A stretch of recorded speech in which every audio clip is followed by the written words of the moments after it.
Sure, let's begin. So from previous lecture we got ended understanding about phycomycetes.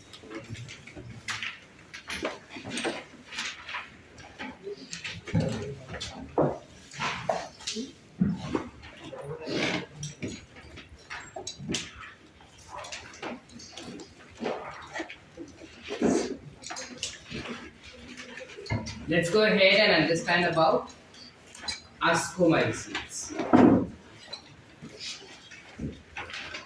Now, ये ascomycetes क्या होते हैं exactly? What do you understand by ascomycetes? These are also called as sac fungi. Why do we call it as sac fungi? Because इसका जो thallus होता है, इसका जो बॉडी है, वो sac जैसा होता है. Sac समझते हैं? ऐसे बैग जैसा रहेगा. इस वजह से हम इसको sac fungi कहते हैं. देखो अलग से हर रोज बोलना पड़ेगा. देखो समझता नहीं है सर के लेक्चर में आगे बैठने का तो आगे आके बैठेगा करके.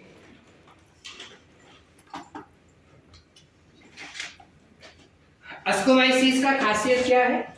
Basic still remains same, that they will be found in moist, damp and shady places. Same, no difference.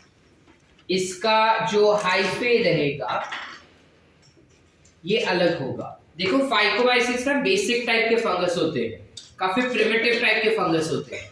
उसके बाद जितने भी आए थे ना वो सब एडवांस लेवल के थे. तो अब सबके हाइफे सेम होंगे, which will be septate and branched. Phycomycetes के कैसे थे? Separate, unbranched and coenocytic. अब से सबका सेपरेट और ब्रांच हाइफे ही होंगे. ठीक है. इसके अलावा they can be decomposers, they can be coprophilous. What is coprophilous? क्या बेटा? Growing on. So these are dung feeders. आवाज मिल सकते हैं मेरे को क्लास पे आज? Coprophilous is what? Dung feeders. Better. They can be saprophytes. We know what are saprophytes? Yes. They can also be parasitic. ठीक है. They can be parasitic. इसके अलावा जब ascomycetes का बात करते हैं, इनमें यूनिसेल्यूलर फंगस होते हैं कभी कभार, लेकिन most of the time these are multicellular. ठीक है. When we talk about their reproduction, जब इनके रिप्रोडक्शन का बात करते हैं, they can reproduce by vegetative propagation, which will have binary fission या फिर fragmentation. ठीक है. they can have binary fission या फिर fragmentation. इसके अलावा asexual reproduction भी होगा इनके अंदर. Asexual reproduction के दौरान they produce conidia. They produce something called as conidia, and this conidia is present on a modified hyphae which is called as conidiophore. यानी क्या और कैसे होगा? ये तुम्हारा हाइफे हो गया. उस हाइफे का जो टिप रहता है वो मॉडिफाइड होता है कुछ ऐसा, स्वोलन टिप हो जाता है, और उस स्वोलन टिप के ऊपर you will have spores which will be seen like this. Can we see this? Yes. कुछ ऐसे स्पोर्स रहेंगे उसपे.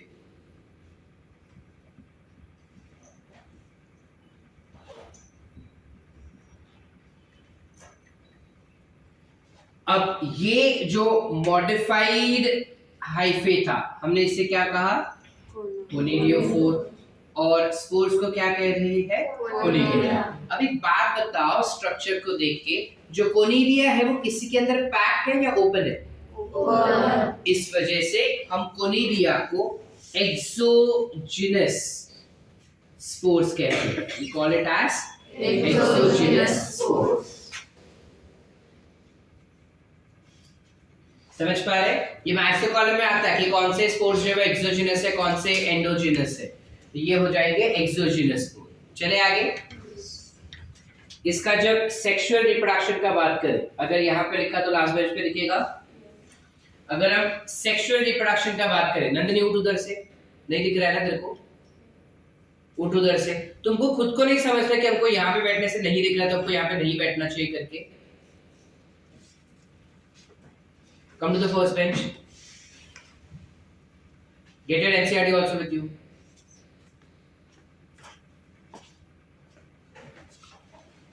जब हम सेक्सुअल रिप्रोडक्शन का बात करते हैं तो इट प्रोड्यूसेस सेक्सुअल स्पोर। उसके नाम के रिलेटेड ही सेक्सुअल स्पोर का नाम है विच इज अस्कोस्पोर। ये जो अस्कोस्पोर्स होते हैं they are produced within a bag like structure called as asci. Singular ascus होगा, प्लूरल में अस्काई कहेंगे। ये अस्काई क्या है? Sac like structure which is found in a fruiting body. It is found in a fruiting body which is called as ascocarp. Carp मतलब fruit. So it will be found in a fruiting body called as ascocarp. मतलब scenario क्या होता है, एक ऐसा कुछ bag जैसा structure है, सैक लाइक स्ट्रक्चर। इसे हम क्या कह देंगे? You call it as ascar. इस अस्काई या अस्कस के अंदर you will have certain spores. ये स्पोर्स क्या हो जाएंगे? अस्कोस्पोर्स। अस्कोस्पोर्स किसी के अंदर पैक्ड है या ओपन है? तो ये किस टाइप के स्पोर्स हो जाएंगे? Endogenous. These are endogenous spores. आसान? Everyone? Yes. Yes or no? Yes.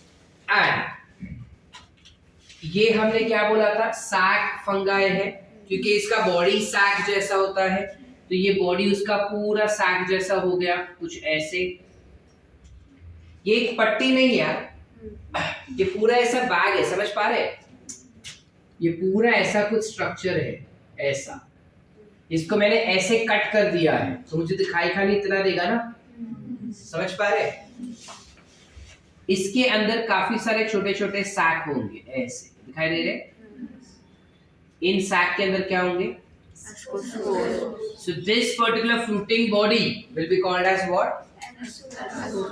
You call it as ascocarp. So ascocarp के अंदर होंगे ascus, that is multiple asci, and उसके अंदर होंगे ascospores. समझ पा रहे? Yes. Everyone? Yes. आसान? अब इसके एग्जाम्पल क्या हो जाएंगे? What are the examples of plants that belong to fungus that belong to this particular class? So example में सबसे पहले आ जाता है yeast. नाम तो सुना होगा। इसका क्या काम होता है? Fermentation. इसका ना एक एग्जाम्पल भी दिया है NCERT में which is Saccharomyces. तो याद रखना, टेस्ट में तुमको ये नाम भी दे सकते हैं, ठीक है? Saccharomyces is the example of yeast. इसके अलावा you have penicillium. सुना है कभी? क्या काम करता है ये? Antibiotics. So these will be responsible for production of Antibiotics. antibiotics. इसके अलावा you have something called as claviceps. Something called as claviceps. ये claviceps जो रहते हैं ये parasitic होते हैं. They grow on different types of plants. इसके अलावा you have something called as morels and truffles. You have morels and truffles. Truffles कभी खाए?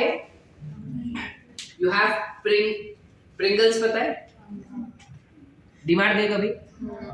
उधर ऐसा तुम वो बैडमिंटन खेलते? बैडमिंटन का वो कॉक होता है, पता है? शटर जैसे बोलते हैं। वो शटर कैसे ऐसा सिलिंड्रिकल बॉक्स में आता है, वैसे ही सिलिंड्रिकल बॉक्स में चिप्स आते हैं जो डीमार्ट में मिलते हैं। प्रिंगल्स नाम लिखा रहता है उसके ऊपर, ठीक है? खाए नहीं होंगे, देखे तो होंगे, खाए मैंने भी नहीं है कभी, देखा तो है मैंने। तुमने देखा है कभी? वैसे ही ट्रफल्स भी होते हैं, महंगे मिलते हैं बहुत, अपने इंडिया में ऐसा कॉमनली नहीं हम खाते इसको, ठीक है? वो खाली हाई फंड लोग जो रहते हैं बहुत पैसे वाले वही खाते हैं, अपन नहीं खाते, अपन लेस खाते हैं, ठीक है? So you have truffles and morels, दोनों ही edible fungus है, ठीक है? Both are edible type of fungus that belong to class Ascomyces. Apart from that, you have something called as aspergillus. Aspergillus organic acids produce करता है अलग अलग type के। ये क्या करेगा? अलग अलग टाइप के ऑर्गेनिक एसिड्स को प्रोड्यूस करता है। ऑर्गेनिक एसिड्स मतलब क्या सर? मतलब मार्केट में ना जैसे विनेगर मिलता है वैसा, और सिट्रिक एसिड भी मिलता है, वैसे तुमको ऑक्सैलिक एसिड मिलता है, फॉर्मिक एसिड मिलता है। ये अलग अलग टाइप के एसिड मिलते हैं जिनमें से कुछ एसिड्स ये एस्परजिलस के अलग अलग स्पीशीज बना सकते हैं। ठीक है। Apart from that you also have something called as neurospora. अब न्यूरोस्पोरा क्या काम करता है? It is utilized for molecular biology and genetic study. इसका क्या मतलब हुआ सर? मतलब let's say doctor Kumbhar is working on a particular gene, he wants to understand कि डायबिटीज जो है अगर वो इनहेरिट होता है तो कौन से जीन में अबनॉर्मलिटी होने की वजह से वो इनहेरिट होता है। डायबिटीज का जीन कैसे एक्सप्रेस होता है ये उसे जानना है। अब ये जीन एक्सप्रेशन या किसी भी जीन्स के एक्सप्रेशन अगर हमें समझ लें, जीन का एक्सप्रेस होना मतलब क्या? मतलब gene is present on DNA, DNA से एमआरएनए बनना, एमआरएनए से प्रोटीन बनना, इससे हम कहते हैं जीन का एक्सप्रेशन। समझ पा रहे? तो अगर उससे पढ़ना है कि जीन का एक्सप्रेशन कैसे हो रहा है तो वो न्यूरोस्पोरा के स्पोर्स का इस्तेमाल कर सकता है इस स्टडी के। समझ पा रहे? कोई भी जीन के अंदर रिकॉम्बिनेशन, अब उसने समझ लिया कि पैक्ड फेज में there is RDNA like recombinant DNA which is form, ठीक है, बाय क्रॉसिंग ओवर अकरिंग। अब ये उसको सब थियोरेटिकली समझा, डायग्राम में भी देखा उसने, लेकिन उसको लाइव देख के समझना इस चीज को, तो इस पर्टिकुलर स्पोर्स का इस्तेमाल कर सकता है, न्यूरोस्पोरा के स्पोर्स का इस्तेमाल कर सकता है उसके स्टडी के लिए।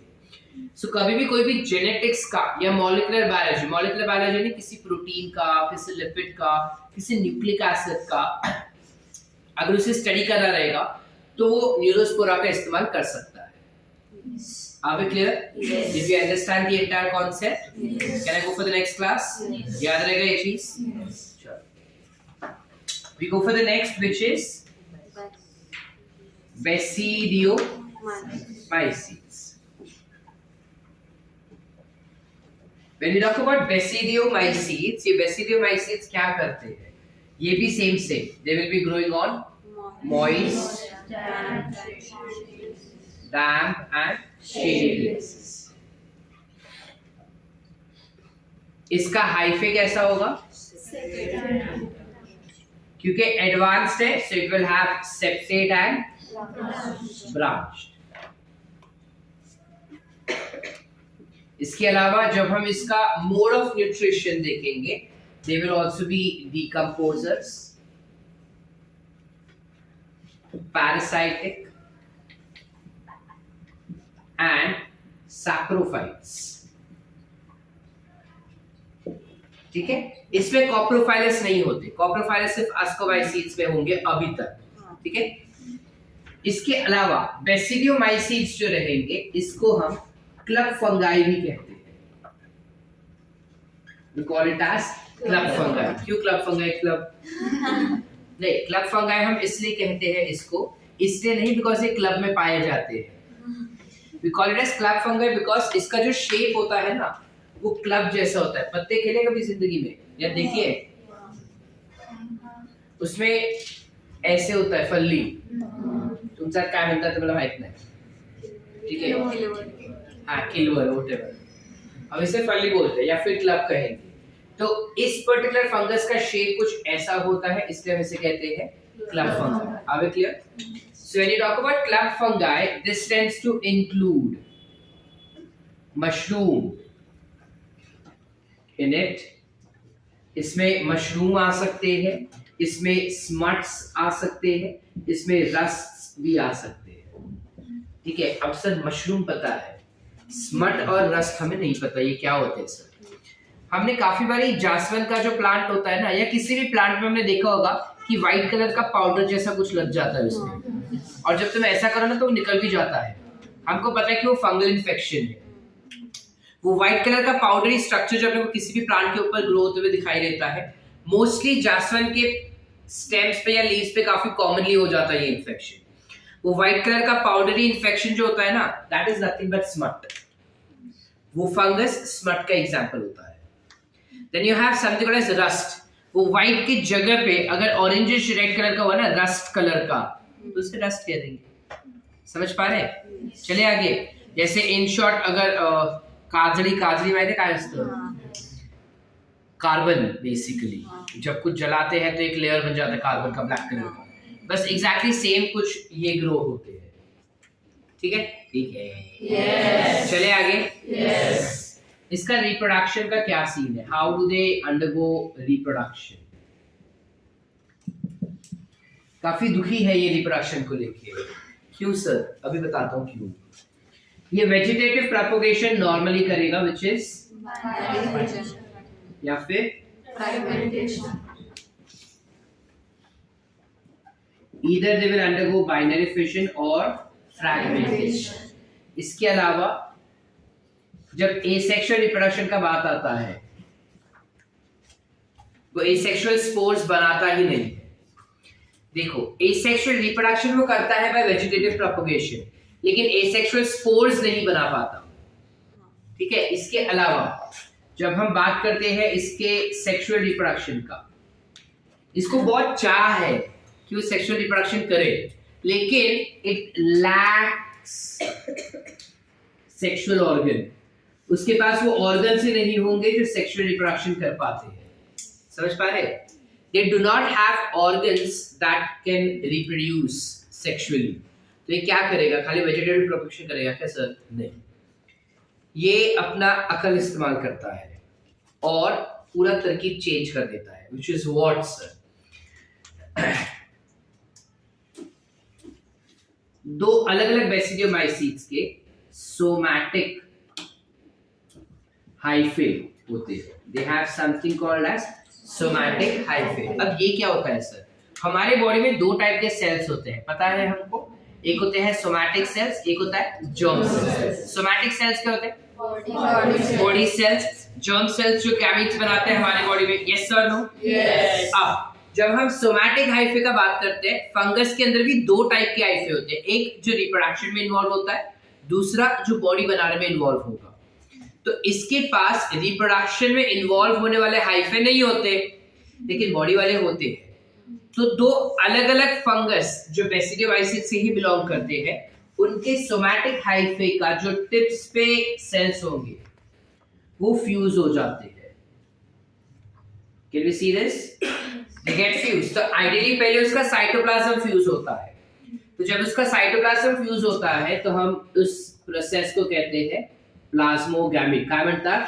Plasmogamy. Process is called as plasmogamy. Why plasmogamy? Plasmo म्हणजे साइटोप्लाज्म, गैमी म्हणजे फ्यूजन।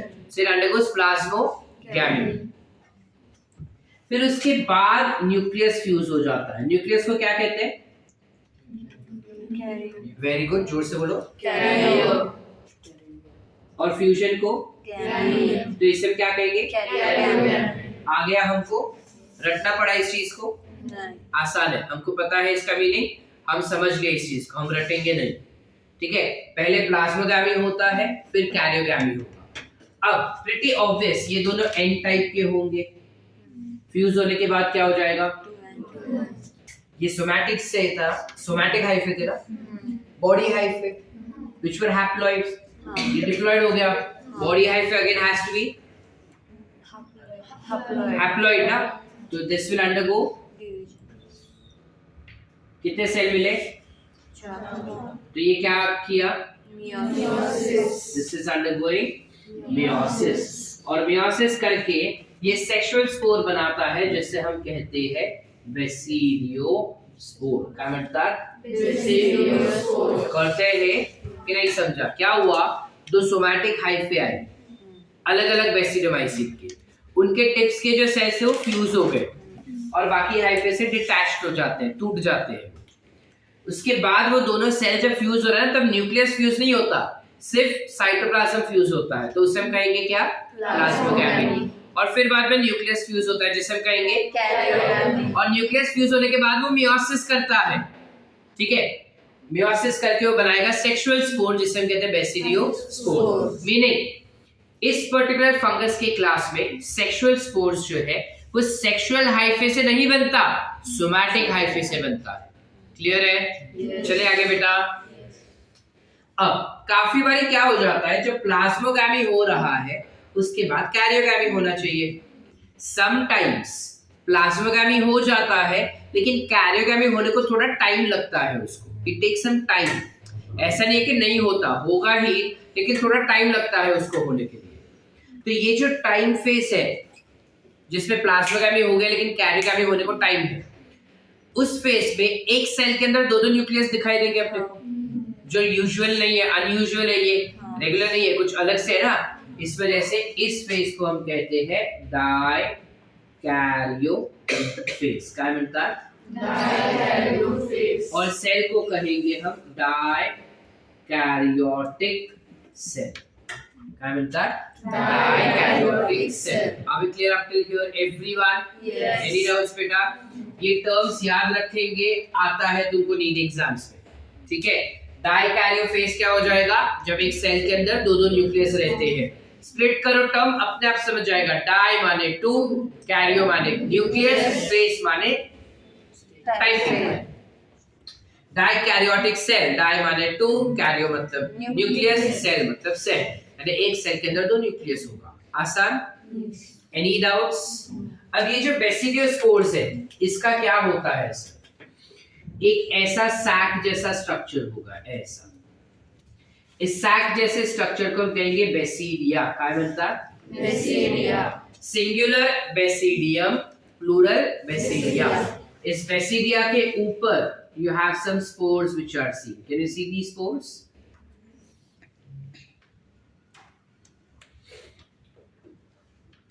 इन स्पोर्स को you call it as basidiospore. बरोबर? ये बेसिडियोस्पोर किसी के अंदर है या ऊपर है? तो ये क्या हो जाएंगे? So these are exogenous spores. Are we clear? Yes. करते हैं। अब ये बेसिडिया और बेसिडियोस्पोर ना फंगस के अंदर दिखाई देते हैं। जब हम मशरूम का बात करते हैं तो हमको पता है मशरूम कुछ ऐसा दिखता है, यस और हमें पता है कि मशरूम के अंदर मशरूम कुछ ऐसा दिखता है, और हमको पता है कि मशरूम के अंदर कुछ ऐसे गिल्स होते हैं। देखा है कभी mushroom?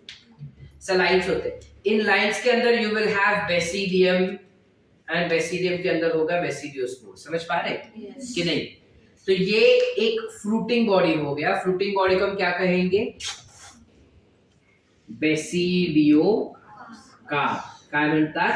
Besidiocarp. So besidiocarp will have a sac-like structure called as basidium, या plural में basidia, which will contain Besidiospore. आसान? Yes. Any doubts? पक्की बात? अच्छा, इसके एग्जांपल्स क्या हो जाएंगे? इधर ही लिख दो, कलर चेंज कर देता हूँ ताकि अपने को पता चले। इसके एग्जांपल्स में आ जाता है mushroom, which is agaricus basically. Agaricus is an example of mushroom. You have Astaligo, which is an example of smut, and you have Puccinia. कल नाम पढ़े थे हम, which is called as rust. आसान? Yes or no बेटा? Yes. पूरा clear है? Once more और understood? Understood. सबको? Yes. Everyone? Yes. नक्की? Yes. Anyone who wants it one more? पक्का? लिखे? Sure. Thank you. Next that we have is deuteromycins. अभी इधर सुन लो, वो erase नहीं करूँगा मैं। Deuteromycin is also called as imperfect fungi, या फिर you can call it as fungi imperfecta. ठीक है, you can call it as imperfect fungi या फिर fungi imperfect. अब ये deuteromycins की क्या खासियत है? अगेन सेम ascomycins जैसे ही सारा सब कुछ। They can be grown on moist, damp and shady places. they can be decomposers. Majority of them are decomposers. ठीक है? They can be saprophytes. Some of them are parasites, or some of them can also be coprophiles. इसका जो hyphae होता है that will be septate and branched. इसके अलावा जब इसका रिप्रोडक्शन का बात करते हैं, when we talk about its reproduction, they can reproduce by vegetative propagation, जिसमें it will have binary fission या फिर fragmentation.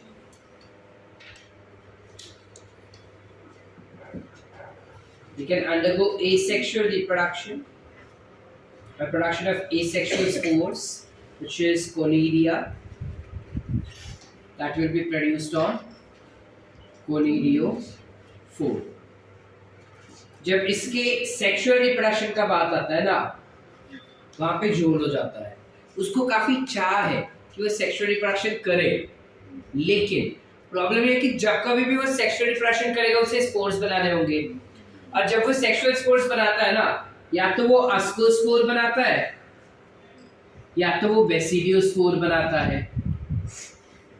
अगर अस्कोस्पोर बनाएगा तो उससे आगे डिवाइड होके, देखो अस्कोस्पोर बना रहा है तो अस्कोकार्प में बनाना होगा ना उससे, तो अस्कोस्पोर बनाएगा तो क्या जन्म लेगा? अस्कोमाइसीटी जन्म लेगा ना बेटा. और बेसिडियोस्पोर बनाएगा तो कौन जन्म लेगा? तो क्या ये वापस ड्यूटेरोमाइसिस को जन्म दे पा रहा है? नहीं. तो ये इम्परफेक्ट क्लास ऑफ फंगाई हो गया ना. सी इट इज लाइक कि let's say Maitri wants to have sexual reproduction, ठीक है, मैत्री बहुत कोशिश भी करता है, लेकिन जब कभी भी स्पर्म सेल प्रोड्यूस होता है ना मैत्री के, या तो कुत्ते के प्रोड्यूस होते हैं या गधे के, ठीक है. अगर कुत्ते वाले प्रोड्यूस हो रहे हैं तो it will give rise to a dog itself, और अगर गधे वाले प्रोड्यूस हो रहे हैं तो गधे पैदा होंगे, इंसान पैदा होंगे क्या इन स्पर्म सेल से? सेम कि अगर ड्यूटेरोमाइसिस सेक्सुअल रिप्रोडक्शन करना चाहता है ना, तो जो स्पोर्स बनते हैं या तो वो अस्कोस्पोर्स बनते हैं या बेसिडियोस्पोर्स बनते हैं. अस्कोस्पोर से जो ऑर्गेनिज्म या जो फंगस बनता है वो अस्कोमाइसिस क्लासिफाई किया जाएगा, तो उसे बेसिडियोमाइसिस से हटा के अस्कोमाइसिस में डाल दिया जाएगा. और अगर बेसिडियोस्पोर बनाया तो बेसिडियोमाइसिस बनाया जाएगा. तो बेसिडियोमाइसिस ये जो फंगस है उसे ड्यूटेरोमाइसिस से उठा के बेसिडियोमाइसिस में डाल दिया जाएगा, है कि नहीं? इस वजह से इस फंगस के क्लास को इम्परफेक्ट फंगस कहते हैं, बिकॉज इसका सेक्सुअल रिप्रोडक्शन परफेक्ट टाइप का नहीं है. इस वजह से आसान. इसके एग्जांपल्स क्या हो जाएंगे? इसका एग्जांपल है कैट. बिल्ली नहीं रही, याद रखने के लिए कैट याद रख सकते हैं. कोलैटोट्राइकर, अल्टरनेरिया एंड ट्राइकोडर्मा. ठीक है, समझ पा रहे हैं? अब क्लियर आपके लिए? That's deuteromycetes for you. So with that we end up with the kingdom fungi. ठीक है, इसमें हमें लाइकेंस पढ़ने बाकी है और माइकोरिजे पढ़ने बाकी है. इतना लिख ले पहले. चलो.